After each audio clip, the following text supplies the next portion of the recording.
Second year السلام علیکم. ہم نے جو فرسٹ چیپٹر سٹارٹ کیا ہوا ہے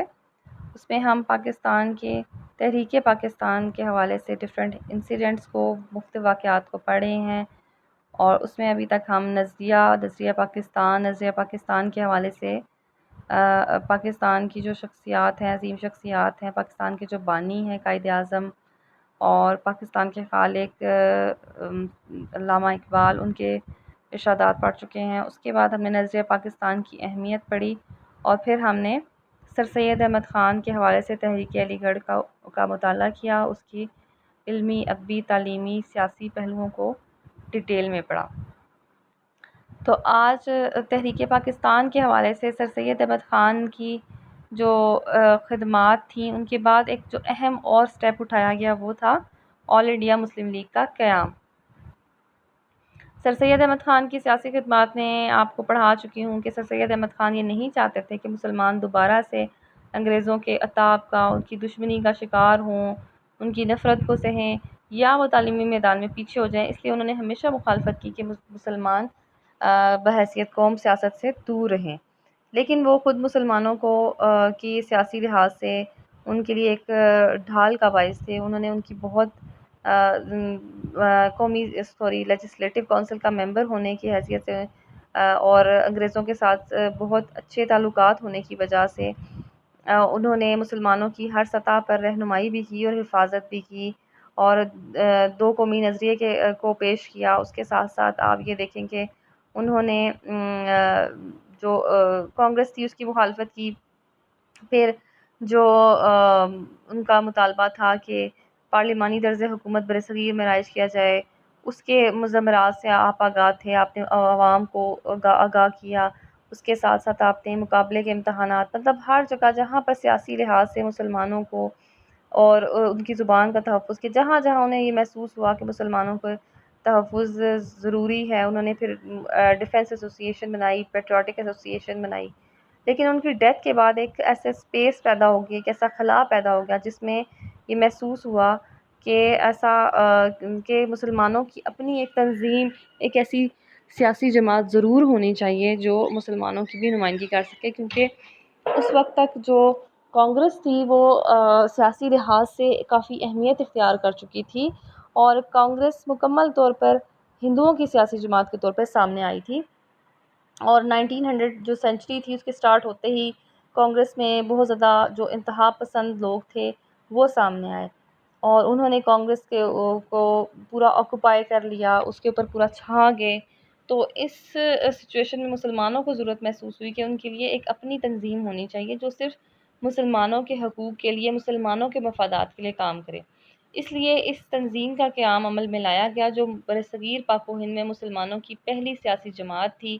اور یہ سیاسی جماعت آگے آپ چل کر دیکھیں گے کہ انتہائی اہمیت کی حامل تھی. اسی سیاسی جماعت نے کئی سالوں بعد پھر تحریک پاکستان کے حوالے سے ایک اہم قرارداد 1940 میں پاس کی اور 7 سال کے مختصر عرصے میں پاکستان کے خواب کو عملی شکل دی. آل انڈیا مسلم لیگ کا قیام 1906 میں ڈھاکہ میں عمل میں لایا گیا. محمدن ایجوکیشنل کانفرنس کا سالانہ اجلاس ڈھاکہ میں منعقد ہوا. اجلاس کے اختتام پر نواب سلیم اللہ خان نواب آف ڈھاکہ نے حاضرین سے خطاب کیا، اور نواب وقار الملک کی صدارت میں خصوصی اجلاس کا اہتمام کیا گیا. نواب سلیم اللہ خان نے وقت کی ضرورت کو محسوس کرتے ہوئے تجویز پیش کی کہ مسلمانوں کے لیے ایک مستقل سیاسی جماعت تشکیل دینی چاہیے. وہی باتیں جو میں آپ کو بتا چکی ہوں کہ محمدن ایجوکیشنل کانفرنس سر سید احمد خان کی ایک ایجوکیشنل کانفرنس تھی، لیکن وہاں پر مسلمانوں کے سیاسی مسائل کو بھی زیر بحث لایا جاتا تھا. اور اسی کا ایک اجلاس تھا جس میں جو کہ ڈھاکہ میں تھا، اور ڈھاکہ کے جو نواب تھے اس وقت کے نواب سلیم اللہ خان، انہوں نے حاضرین سے خطاب کرتے ہوئے اس بات کی ضرورت کو محسوس کرتے ہوئے تجویز پیش کی کہ مسلمانوں کی مستقل سیاسی جماعت ہونی چاہیے. اور اس تجویز کو جو اس وقت اجلاس میں موجود شرکاء تھے، جو تعلیمی کانفرنس کے شرکاء تھے، یعنی محمدن ایجوکیشنل کانفرنس کے، ان سب نے متفقہ طور پر قبول کر لیا، اور جو مسلمانوں کی ایک سیاسی جماعت قائم کر دی گئی جس کا نام آل انڈیا مسلم لیگ رکھا گیا. اس اجلاس میں نواب وقار الملک اور نواب سلیم اللہ خان، نواب وقار الملک جو سر سید احمد خان کے قریبی ساتھیوں میں سے تھے۔ نواب سلیم اللہ خان، مولانا محمد علی جوہر، حکیم اجمل خان، مولانا ظفر علی خان، نواب سلیم اللہ خان اور جسٹس شاہ دین نے شرکت کی۔ اب یہ وہ افراد ہیں جنہوں نے اس تنظیم کے قائم کرنے میں اہم کردار ادا کیا، اور اس کے جو یہ اس کو کہتے ہیں تاسیسی اجلاس، یعنی جس میں اس کی اساس رکھی جائے کسی سیاسی جماعت کی، تو اس میں شرکت کی۔ سر سید نے مسلمانوں کو سیاست سے دور رہنے کی نصیحت کی تھی، اس پر 19ویں صدی میں پوری طرح عمل کیا گیا، لیکن 20ویں صدی یعنی 19 سینچری کے آغاز کے ساتھ ایسے حالات وقوع پذیر ہوئے کہ مسلمانوں کو اپنی سیاسی جماعت بنانے کا تاریخی فیصلہ کرنا پڑا۔ اب مسلمانوں کو پہلے بھی تو وہ بغیر کسی سیاسی جماعت کے رہ رہے تھے، اور انڈین نیشنل کانگریس 1885 میں قائم ہو چکی تھی، تو ایسا کیوں کیا گیا کہ اس کے 20 سال بعد مسلمانوں کو ضرورت محسوس ہوئی کہ ان کے لیے ایک اپنی سیاسی جماعت ہونی چاہیے۔ تو یہ کچھ ایسے واقعات تھے۔ اس میں ایک واقعہ یہ بھی ہو سکتا ہے کہ سر سید احمد خان کی 1898 میں ڈیتھ ہو گئی تھی، تو ان کی ڈیتھ کے بعد مسلمانوں کے لیے ایک ایسا لیڈر جو مسلمانوں میں بھی مسلمانوں کا درد رکھتا ہو، اور انگریزوں کے لیے بھی وہ قابل اعتماد ہو، اور مسلمانوں کے سیاسی حقوق کو تحفظ فراہم کر سکے، ایک خلا پیدا ہو گیا۔ ایسا کوئی لیڈر اس ٹائم نہیں تھا، تو سر سید احمد خان کی وفات کے بعد یہ بڑا خلا محسوس کیا گیا۔ اس کے علاوہ کچھ ایسے حالات تھے جن کی وجہ سے محسوس کیا گیا کہ اب مسلمانوں کی بھی اپنی سیاسی جماعت ہونی چاہیے، اور وہ حالات کیا تھے؟ سب سے پہلے یہ کہ انڈین نیشنل کانگریس 1885 میں قائم ہو چکی تھی، اور اس پر سٹارٹ میں تو یہ ایک نیوٹرل یا معتدل جماعت کے طور پہ سامنے آئی، لیکن 20ویں صدی کے آغاز میں انتہا پسند ہندوؤں کا غلبہ ہو چکا تھا۔ کانگریس ہندو فرقہ پرستوں کے ہاتھوں میں کھیل رہی تھی، اور اس کی کوشش تھی کہ پورے ملک میں اکثریت کی حکومت قائم ہو جائے، جیسے کہ پارلیمانی نظام کا مطالبہ اسی لیے کیا گیا تھا کہ کانگریس چاہتی تھی کہ ہندوؤں کی حکومت قائم ہو۔ مسلم لیڈروں نے کانگریس کے اثرات کا جائزہ لیا اور مسلمانوں کے حقوق کے تحفظ کے لیے آل انڈیا مسلم لیگ کے قیام کا فیصلہ کیا۔ اب جو مسلم لیڈر سے ظاہر ہے ان کو بھی مسلمانوں کے تحفظ کے لیے سوچنا تھا کہ مسلمان ہندوؤں سے اقلیت میں ہونے کے باوجود ایک بڑی تعداد میں انڈیا میں آباد تھے، اس ٹائم کے ہندوستان میں آباد تھے، تو ان کے تحفظ کے لیے ضروری تھا کہ اگر وہ ہندوؤں کے مفادات کے لیے کسی سیاسی نظام کا مطالبہ کرتے ہیں تو مسلمانوں کے لیے بھی ضروری تھا کہ ان کے پاس بھی اپنی سیاسی جماعت ہو، جس کے پلیٹ فارم سے وہ اپنے مفادات کے لیے تحفظ کے لیے بھی کوئی آواز اٹھا سکیں۔ پھر ہے متعصب ہندو تحریکیں۔ متعصب کہتے ہیں تنگ نظر۔ 19ویں صدی کے آخر میں ہندوؤں میں کئی انتہا پسند اور متعصب تحریکیں آریہ سماج اور ہندو محاسبہ وغیرہ پیدا ہوئیں۔ اب یہ ایسی تحریکیں تھیں جو صرف ہندوؤں کو بہت برتر مقام دیتی تھیں۔ ہندوؤں کے علاوہ جو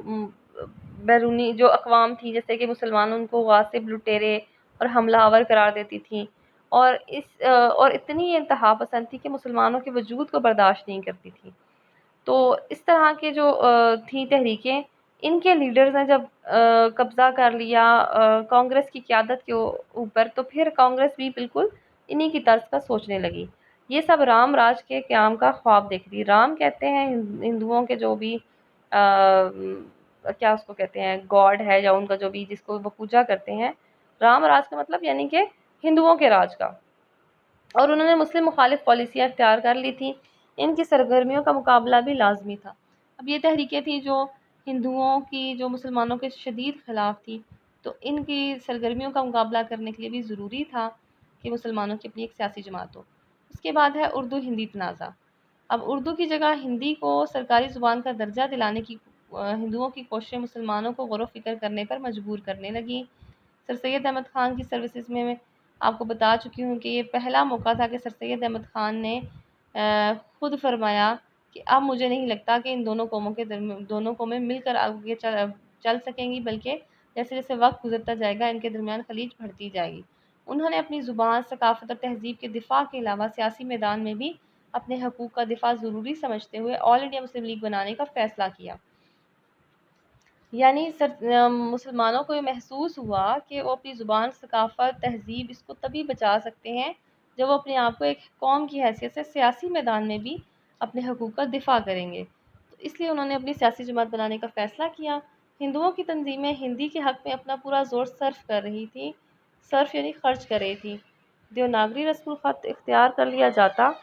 یعنی وہ رسم الخط جو بھی ہندی کو لکھنے کے لیے اختیار کیا جاتا ہے، تو مسلمانوں کے ثقافتی ورثے کیونکہ وہ اردو میں تھا اور معاشی اور معاشرتی حیثیت کو بہت نقصان پہنچتا۔ اس چیلنج کا مقابلہ کرنے کے لیے مسلمانوں کی علیحدہ سیاسی جماعت بنانے کی سوچ کو عملی جامہ پہنایا گیا۔ اس کے بعد آتا ہے تقسیم بنگال۔ انگریز حکومت نے 1905 میں بنگال کے وسیع و عریض صوبے کو 2 صوبوں میں تقسیم کر دیا تھا۔ یعنی بنگال ایک بہت بڑا صوبہ تھا جس میں ہندو اور مسلمان دونوں رہتے تھے، لیکن اس کا اتنا بڑا صوبہ تھا، اتنا بڑا اس کا رقبہ تھا کہ اس کو انتظام ایک گورنر کے بس کی بات نہیں تھی، اور اس لیے انگریزوں نے اس کو 2 صوبوں میں تقسیم کر دیا تاکہ اس کا انتظام صحیح طریقے سے چلایا جا سکے۔ اس کا مقصد انتظامی اصلاح تھا، یعنی انہوں نے صرف انتظامیہ کو بہتر کرنا تھا، اس کے انتظام کو بہتر بنانا تھا، لیکن ہندوؤں نے اسے ہندو دشمنی سے تعبیر کیا، ہندو دشمنی سے، یعنی کہ انہوں نے یہ کہا کہ انگریزوں کو ہندوؤں سے دشمنی ہے، اس لیے انہوں نے اس کو تقسیم کر دیا ہے۔ یہ اتفاق تھا کہ تقسیم بنگال کے بعد نئے صوبے مشرقی بنگال میں مسلمانوں کو بہت فوائد حاصل ہوئے۔ سب سے پہلا فائدہ انہیں یہ حاصل ہوا کہ اس صوبے میں ان کی اکثریت تھی، یہ وہی صوبہ تھا جو پاکستان بننے کے بعد مشرقی پاکستان کہلایا۔ تو اب اس میں جب اس کو تقسیم کیا گیا تو مشرقی حصے میں پاپولیشن ساری مسلمانوں کی تھی، تو اس طرح مسلمانوں کا ایک الگ سے صوبہ بن گیا اور انہیں ہر شعبے میں ترقی کے امکانات نظر آنے لگے، کیونکہ وہ ہندوؤں کے زیر اثر، کیونکہ ہندو معاشی لحاظ سے ان سے بہتر تھے، تعلیمی لحاظ سے بہتر تھے، ان کے زیر اثر وہ بہت زیادہ اکنامک یا آپ کہہ لیں کہ ایجوکیشنل سفر کر رہے تھے، ان کی ترقی کی راہ میں کافی رکاوٹیں تھیں۔ جب وہ علیحدہ ہو گئے تو پھر ان کی ترقی کے امکانات نظر آئے۔ ڈھاکہ میں یونیورسٹی اور high court, board of revenue اور دیگر حکومتی ادارے بنائے گئے، اور اس سے مسلمانوں کو تعلیمی، عدالتی، انتظامی اور معاشی فوائد حاصل ہوئے۔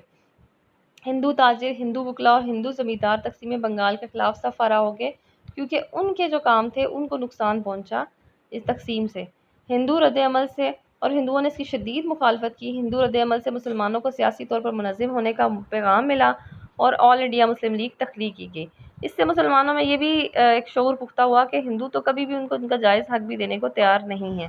تو اب انہوں نے سوچا کہ ان کے پاس بھی ایک سیاسی جماعت ہونی چاہیے جس کے ذریعے وہ اپنے جائز حقوق کا مطالبہ کر سکیں۔ اس کے بعد 5th پوائنٹ ہے کہ کیوں اس کی مسلم لیگ کے قیام کی ضرورت محسوس کی گئی، وہ ہے ہندو قیادت۔ 20ویں صدی میں ہندوؤں کی قیادت متوازن اور روشن خیال افراد کے ہاتھوں سے نکل کر مسلم دشمن، فرقہ پرست اور متعصب شخصیتوں کے ہاتھ میں آ گئی۔ یہ وہی افراد تھے جو آریہ سماج اور ہندو محاسبہ جیسی تنظیمیں چلا رہے تھے، اور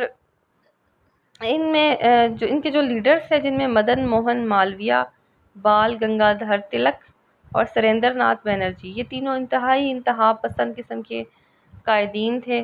ہندوؤں کے، جو ہندوؤں کو مسلمانوں کے خلاف ابھارتے تھے، اور ان کی سرگرمیوں کے مقابلے کے لیے مسلمانوں نے ایک مرکزی سیاسی جماعت بنانے کی تجویز منظور کی، یعنی ایک ایسی جو سیاسی جماعت جو اس کا ایک مرکز اور جو پورے ملک میں مسلمانوں کی نمائندگی کر سکے۔ اس کے بعد 5th پوائنٹ ہے شملہ وفد۔ شملہ وفد بیسکلی آپ یہ کہیں کہ مسلمانوں کا ایک وفد تھا، کیونکہ ان کی سیاسی جماعت نہیں تھی، تو جب ان کو یہ لگا کہ نئی ریفارمز یا اصلاحات آنے لگی ہیں تو انہوں نے ایک وفد نے ان سے ملاقات کی، اس وقت کے جو اس ٹائم برصغیر میں وائس رائے تھے ان سے، اور وائس رائے نے مسلمانوں کے ساتھ ہمدردی کا اظہار کیا اور کہا کہ جو وفد نے ایک ان کے پاس جو مطالبات لے کر آیا ہے وہ اس کے پر ضرور غور کریں گے۔ اس سے مسلمانوں میں شعور پیدا ہوا کہ اگر وہ سیاسی لحاظ سے بھی منظم ہو کر ایک منظم طریقے سے، آرگنائز طریقے سے سیاسی جماعت کے پلیٹ فارم سے اپنے مطالبات کو پیش کریں گے تو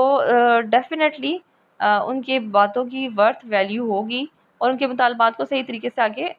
حکومت تک پہنچایا جا سکے گا۔ تو شملہ وفد کی کامیابی بھی مسلمانوں کے لیے اس بات کا باعث بنی کہ وہ پھر اپنے لیے ایک سیاسی جماعت قائم کریں۔ سیکریٹری برائے امور ہند لارڈ مارلے نے پارلیمنٹ میں تقریر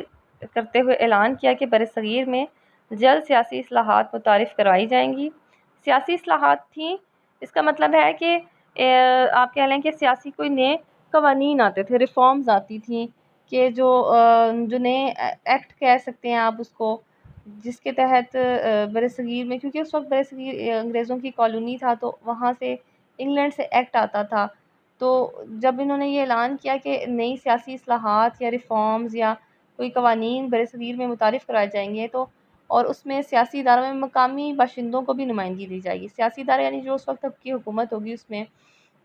اور مسلمانوں نے اپنے لیے متناسب نمائندگی کے حصول کی خاطر، متناسب یعنی ان کے تناسب سے، ان کی آبادی کے تناسب سے ان کی نمائندگی کے حصول کی خاطر لارڈ منٹو وائسرائے ہند سے ایک وفد کی صورت میں 1906 میں ملاقات کی۔ شملہ وفد نے مسلمانوں کے جداگانہ انتخابی طریقے کا مطالبہ کیا، وہی مطالبات جو سر سید احمد خان بھی کرتے آئے تھے کہ مسلمانوں کو یہ جداگانہ انتخاب ہونا چاہیے اور ان کے لیے سیٹیں مخصوص ہونی چاہیے۔ لارڈ منٹو کا جواب خاصا حوصلہ افزا تھا۔ اپنے حقوق کے تحفظ کے لیے مسلمانوں نے اپنی مستقل سیاسی جماعت قائم کرنے کا فیصلہ کیا اور آل انڈیا مسلم لیگ کو وجود ملا۔ اس طرح جو تھے یہ سارے وہ نکات تھے جن کے تحت مسلمانوں کو محسوس ہوا کہ ان کی اپنی سیاسی جماعت کا ہونا اشد ضروری ہے، اور ان حالات میں انہوں نے اپنے سیاسی جماعت کے لیے کوشش کی اور اپنی سیاسی جماعت کی بنیاد رکھی۔ تو مسلم لیگ کے قیام کے مقاصد یہاں پر کمپلیٹ ہوتے ہیں۔